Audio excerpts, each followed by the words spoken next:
Ancient Assyria, a land filled with palaces, monoliths, and a thirst for conquest. But all of that's coming to an end. The Babylonians and Elamites are attacking Nineveh. By the looks of it... Oh yeah, we're probably gonna die. That's where we come in, the new established workforce of the Assyrian sustaining system. NEWASS! Together we document the most impressive achievements of our lovely empire. With our hosts, Alex. Ben. Chris. Daniel! And Ian.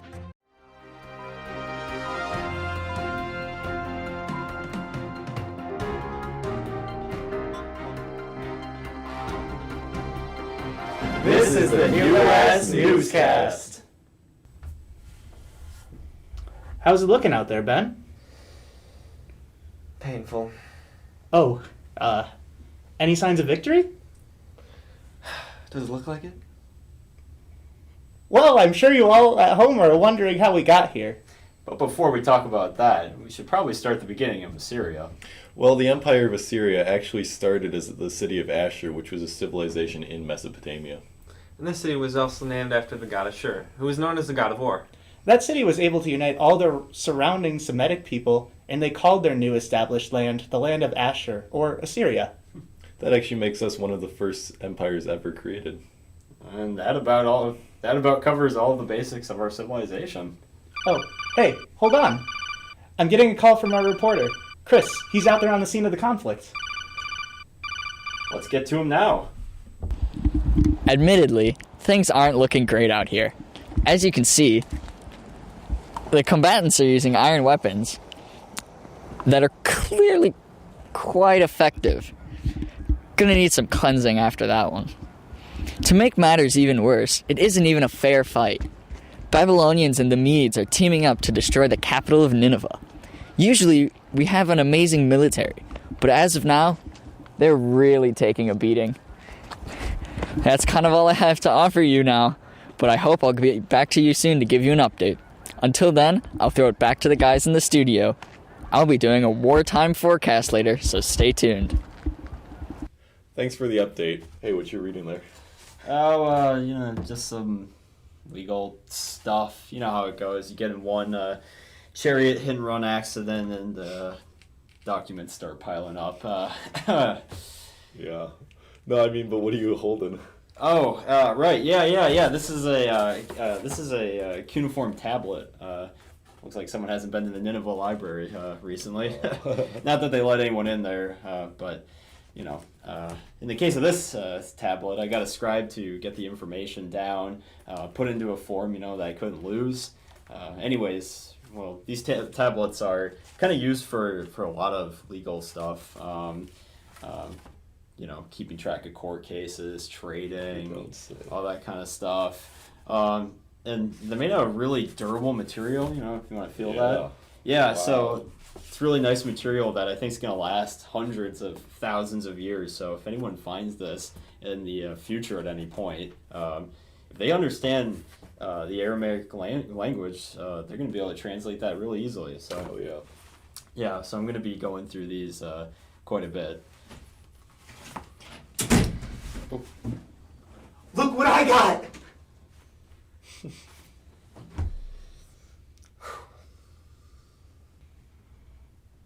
What? I didn't want it getting dirty out there. All that blood and stuff. You remember how much this meant to Shalmaneser? Oh, yeah, you mean the whole I crossed the Euphrates 15 times thing? Yeah, we get it. He had the endurance of a tuna. The brains of one, too. That's besides the point. Shalmaneser was a strong ruler. I mean, that's why there's all these bowls on this thing. This obelisk was made to celebrate the achievements of Shalmaneser, and I think that it's important that we bring it here to preserve it. Speaking of that, how'd you even get that in here? That has to weigh a ton. Oh yeah, it's limestone. It really does a number on your arms. I just couldn't bear to see anything bad happen to it. But what happens if we win the war and the big man sees it's missing? We'll just say we were talking about the master craftsmanship of both art and language to show the majesticness of our past king. Each scene is beautifully crafted to encapsulate a moment in time with an exquisite amount of detail to deliver a monstrously tall masterpiece that can be admired by kings and peoples alike for all the history of time. I think it's about time we moved on.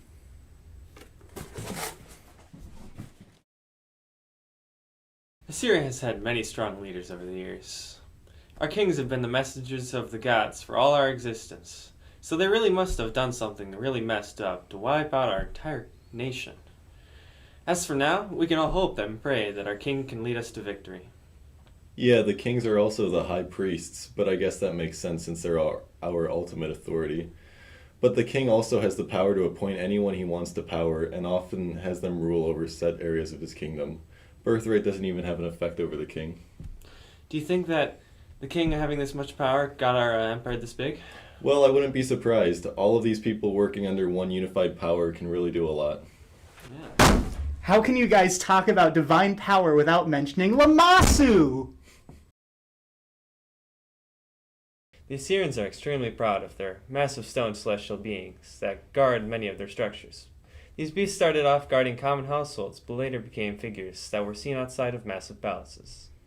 They're called the Lamasu, which is based off of the god Lama, and by placing this statue outside of an important building, it would hold the spirit of the protection and defend the area of both spiritual foes and people who feared a spiritual bull. And these things can be massive too. I've seen them, some that are like 2 people tall. And I'd definitely be afraid of these creatures. And not just because they have the heads of our former kings. Hey, Ben, did you know that these statues also combine the aspects of land, sea, and sky? It has the wings of an eagle, the body of a lion, and the tail of a fish. These things are just dripping with symbolism. They clearly were meant to show the power and might of the empire, using a ton of different aspects that represent themselves in the form that people can worship. Wow. Oh, did you know that gods could eat fish? And now Chris with Wartime Forecast. Thanks, Ben. But now we're going to talk about how big Assyria has gotten recently. As you can see, Assyria has really spread itself thin.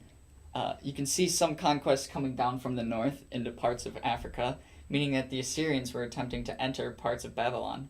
From the east, we can see a 99%, give or take a few percents, chance of conflict brewing with Media. Looks like the Assyrians were starting to expand its territory into some spots that Media was quite fond of. Assyria is really in a pincer situation here. It can't really see us getting out of this one, guys. I'd say we're just about done for, so I'll throw it back to you guys. Just about done for? I knew the conflict was bad, but I really thought we had a good chance. Well, personally, I'm seeing this as an opportunity to jump ship before I get lumped in with the rest of them. See you later, guys. Well, hey, wait! Well, guess that's my cue to hightail it. Where are you going?